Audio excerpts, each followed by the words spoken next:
What's going on, everyone? This is Devin from Anyone Outdoors, and today we're going to do a little bit of a very simple another low-level navigation exercise. I'm coming upon a creek crossing point, so we're going to get on the other side of this creek here and start planning out a little bit of a route, and I'll take some notes as far as my azimuths, my back azimuths, and some pace counts. I don't have pace counting beads with me, but I will just kind of track along just to keep up with my general pace counts. And I might even use some waypoint markers. I don't have very many to use, unfortunately, so that's going to be kind of a limiting factor, but we'll try to get all this stuff together and get back to you maybe towards the end of the video to do kind of like a rundown of what I'm trying to put together here. All right, so here's the crossing point here, and it's easy enough to see from where I'm at. Obviously, it's not very difficult to cross right here. Then you have to go up this little pathway here, and it's completely invisible when you're coming back. So this little tree right here is a good candidate to mark this point. All right, so we're going to start walking here. There's a tree dead north of here, and I'm going dead north not because of the simplicity of the directions, but I actually want to stay north. And so I do not have my compass in hand because I don't want to use that compass like it's some kind of a what do you call it, a dowsing rod the whole time I'm walking here. I'm deviating a little bit right now from my northerly course, but I still have sight on that tree. And whenever I get up to this tree, I do need to take note of my azimuth, which is going to be 180 degrees. And another thing I wanted to do is when I get up to this tree, I want to make sure I can see my waypoint marker. So we're going to do that right now. So I'm right in front of the tree now. I'm looking down here, and I'm trying to see if I can shoot an azimuth dead south to see my little waypoint marker. And I do see it. I've got to crouch down, got a dead line of sight on it. Now, another thing to note here is that this tree right here, it's blocked by some other trees in a direct northerly direction here. So you're not going to be able to see this on camera, but I'm shooting another azimuth here to see if there's a secondary tree that gives me a better line of sight further north. And I think I've found it. And it is that tree right there in the middle of the screen. That's where we're going to go and put another waypoint marker. All right, so from here, I'm really trying to look at the landscape more carefully. Again, I have two waypoint markers that are basically dead north.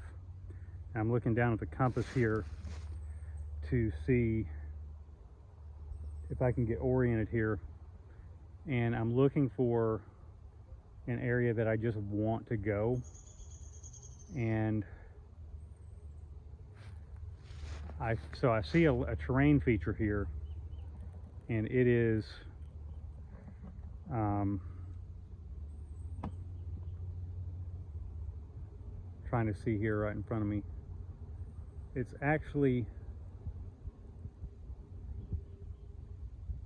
about 7 degrees north, and we're going to check our back azimuth and all that stuff real quick. All right, so we're headed about 20 degrees northeast, and we're just going to keep going. I have like a laser eye on this terrain feature, and that's where we're probably going to stop.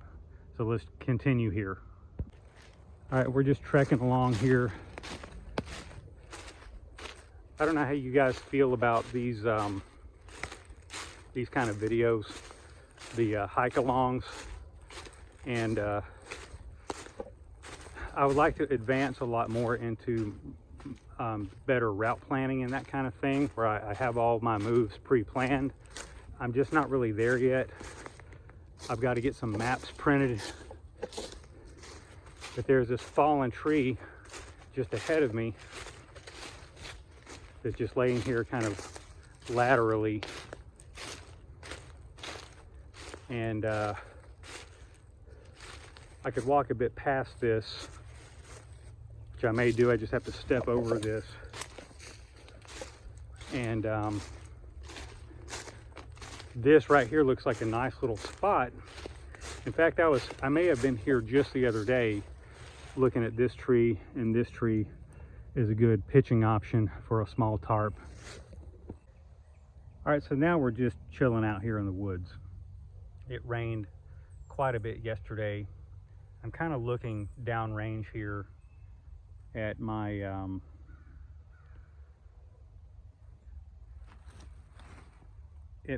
reverse azimuth here, and trying to get an idea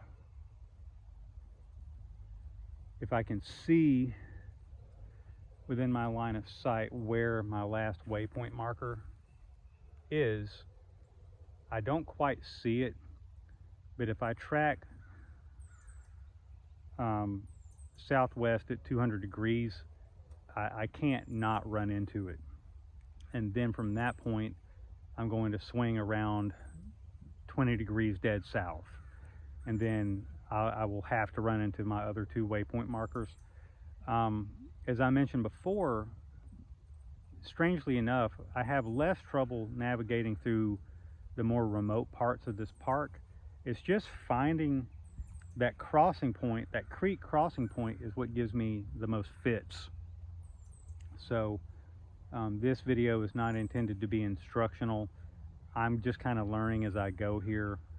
You know, I'm not trying to pretend to be a special operator back here in the woods, but I'm pretty sure, I'm reasonably sure, I have actually been to this exact spot before. And what is odd to me is that it's strange that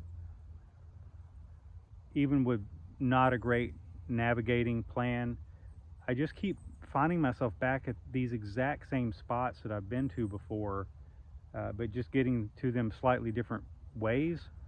But it's just strange how that works. So as far as doing more extensive route planning at the table with a map, that's going to be an upcoming project. You know, I don't know if that's something I'm going to post on video or not. And on that note, as far as video making goes, I'm trying to not fall into the trap of getting outdoors just so I can make a video, right? Because in that case, the outdoor experience is just a means to an end. It's just a way to justify a video. Between the last video I posted and this one, I've done 3 or 4 outings that I've not covered at all on video. And so I'm trying to maintain that interval where I want to spend more time not doing videos than I do making videos. Because if I'm just making content to make content, it's what am I really learning, if anything? You know, when you're just cranking out stuff just to crank it out. So that's it for this little diatribe here. And if you guys want to come along, we'll try to navigate our way back to our waypoint marker. All right, so I'm trying to head down here 200 degrees, slightly southwest. I gotta crawl over this branch again, because as soon as I pick up my waypoint marker, I can put the compass down. So I'm crouching down here to look. Okay, so I see it. So I can put the compass in my back pocket and I can just walk. There is a trail over here on this side of the park. And if you look at the map of the trails, I believe this trail is probably on the map, but there's nobody, no one is ever over here, like ever. Maybe some kids are out here during the summertime. And it could be that the people that frequent these trails here feel like if you have to cross a creek here, see there's my waypoint marker. If you have to cross the creek, then it's probably not a legit trail. So I'm just hanking up my marker here real quick. So now I've got to go down a little bit. There's another tree that was in direct alignment with this this marker here, and I need to make sure that now I'm going to be at 180. And again, I can't really show this on camera. I'm getting myself oriented here. Okay, so I believe I see the tree that I was shooting in azimuth from initially. So we're going to make our way down there.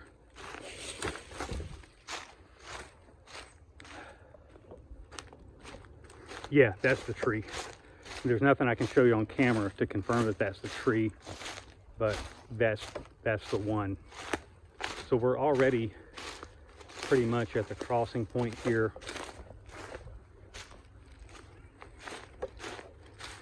And I'm trying to get back over here to see if I can crouch down and see my waypoint marker down by the creek, and I'm not seeing it yet, so I'm going to keep going further south.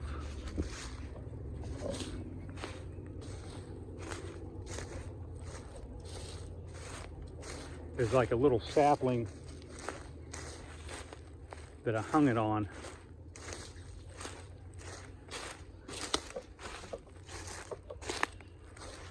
And there's always that risk of like lateral drift, which is just always a problem. So I'm getting down here to see if I can pick up on my orange. Okay, so there it is. I've got my very first waypoint marker. It's in my line of sight. All right, so we're just gonna keep trekking down here. I've got my marker in my line of sight, like I said before. Again, the very first waypoint marker was just my starting point. My second waypoint marker was just dead north. So funny enough, I only used 2 out of 3 of my waypoint markers. They were spaced far enough apart where they were pretty hard to see. And I'm just following the trail around to this marker here. I didn't show the way it was hung coming up here.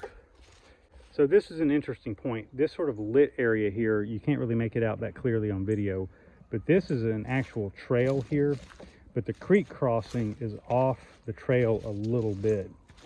And so we're gonna walk over here to my marker, which you can now see hanging in this tree. We're gonna just go ahead and grab this. And now I can see where I had crossed the creek here. You can kind of make out this little bit of a depression right here. It's kind of briary right here. It's just not very obvious from the return side that this is where you cross. But this is the exact stone that I stepped over to cross the creek. All right, so that's basically a wrap on the video here. I'm just kind of sitting around here at the very beginning of the trail here. It's kind of now it's serving as the end of the trail. But so this was kind of a fun exercise. I'm a little disappointed that I didn't really have the chance of doing a pace count. Being encumbered with a video tripod and the phone and all that stuff, just impossible to really to mark all that stuff. But this was just a straightforward cross the creek, you know, shoot a bearing, drop a couple of waypoint markers, and I had a 20-degree deviation after the second marker. So it was 20 degrees northeast, and the back azimuth was 200 degrees just slightly southwest. And so that was a pretty easy on the fly adjustment, and easy enough to read terrain features also made that possible, because whenever I was at that fallen tree, sapling, whatever that was, I knew that I had moved over that feature pretty much dead in the middle of it. And so I knew that if I was shooting 200 dead southwest, I was going to find that other waypoint marker. The problem with the second waypoint marker that I used, no, I put 3 down. I can't remember if it was 2 or 3, but that piece of paracord was really dingy, and so it was much harder to see than a blaze orange piece of paracord that's really never been used or you know, dirtied up before. But it was easy enough to see once I got a little further downrange, close enough to it. So that's it for today's video. Just get out there and play around with a compass. Waypoint markers like orange paracord, you can get those high visibility ribbons from like Home Depot or Lowe's or even Walmart have those, and you keep a roll of that handy and tie it off the trees. It's a pain in the neck to keep up with it though, because those rolls will come unraveled very easily in your pocket. So a few short lengths of paracord may be better. But hope you guys have enjoyed it, and we'll see you next time.